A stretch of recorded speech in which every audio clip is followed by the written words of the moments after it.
Hello, নমস্কার। ত্রিকোণমিতি বেশ কয়েকটা চ্যাপ্টার হয়ে গেছে। আমরা বেসিক কিছু জিনিস আলোচনা করেছি। আজকে যেটা করব হচ্ছে ত্রিকোণমিতি ফাংশন। আমরা অনেক কিছু করেছি ত্রিকোণমিতি থেকে, তোমরা আগের ভিডিওতে অবশ্যই সেগুলো পেয়ে যাবে। আজকে হচ্ছে ফাংশন যদি ধরে নেই, সাইন থিটার মান বের করেছি, কস থিটার মান, থিটার কত ডিগ্রি মান থাকলে কস থিটার মান কত হয়। স্ট্যান্ডার্ড কোণগুলো কিন্তু আমরা করেছি, মানগুলো বের করার চারটাও আমরা করেছি। আজকে যে জিনিসটা করব সেটা হচ্ছে ফাংশন বের করা। যেমন ওয়াই ইকুয়াল টু যদি সাইন থিটা ধরি, সাইন থিটা না, এখানে আমরা সাইন এক্স ধরবো, কারণ আমরা একটা গ্রাফে এটা প্লট করব। তাহলে y equal to cos theta, cos x, theta আর নয়, এবং y equal to tan x. এই গ্রাফগুলো কীরকম হবে সেটা আমরা একটু দেখে নিই। সাপোজ ধরে নাও এটা হচ্ছে 0। এবার থিটার মানগুলো দুটো অক্ষ থাকে আমরা জানি, এটা হচ্ছে ওয়াই অক্ষ, আর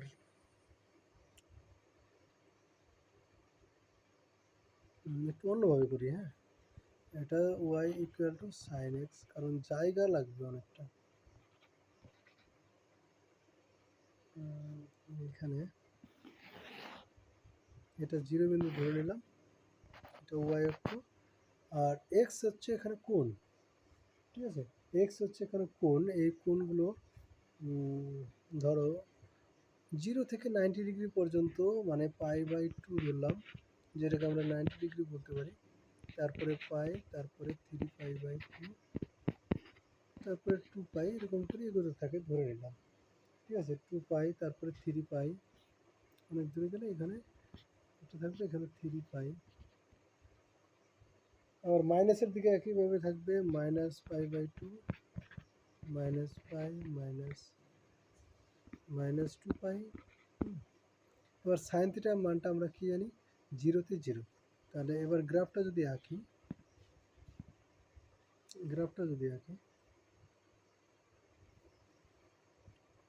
0-তে 0 হবে।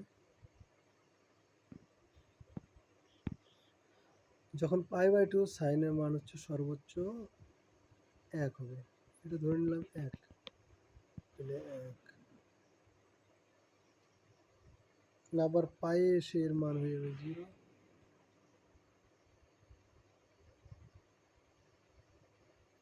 তাই না? 3π/2 তো সেটা যদি -1 হয়, তাহলে এখান দিয়ে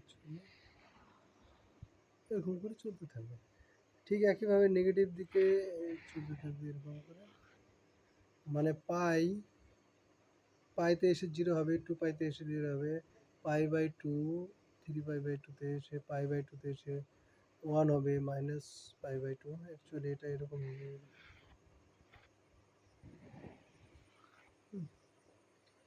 তাহলে এটা মোটামুটি আমাদের সাইন এর কার্ভ। এবার কসের কার্ভ, কসের কার্ভ আমাদের সাইনের উল্টো হবে। কসের কার্ভটা এর মধ্যে আমরা এঁকে দিতে পারবো, সেটা কালার চেঞ্জ করে যদি আমি আঁকি, যে y equal to cos x, তাহলে এরটা হবে উল্টো। এরটা কীরকম উল্টো হবে, এর যখন মান 0, সাইনের মান 0, কস বলেছিলাম উল্টো, তাহলে এটা হয়ে যাবে এরকম, এরকম আর কি।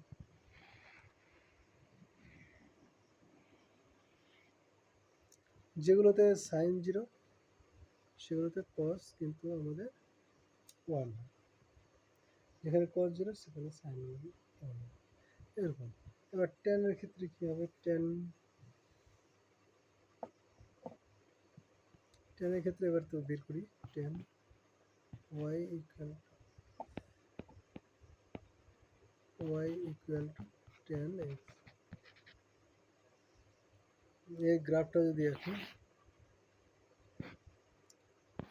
এটা ওয়াই অক্ষ, এটা এক্স অক্ষ। ট্যানে দেখো, ট্যান ক্ষেত্রে আমরা কি জানি, ট্যানের মান কোন দিকে ইনফিনিটি হয়, ট্যানের মান 0-তে 0 হবে।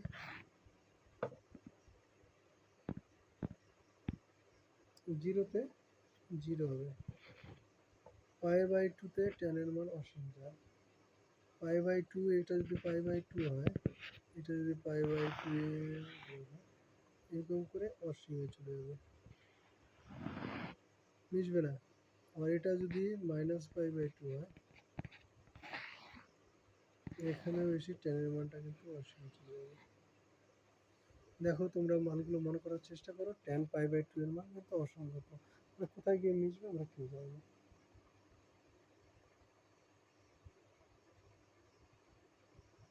ঠিক আছে, তাহলে এই 3টে গ্রাফই আজকে করালাম, আর বেশি কিছু করাবো না। এরপরে সাইনের বিভিন্ন সূত্র আমি করাবো।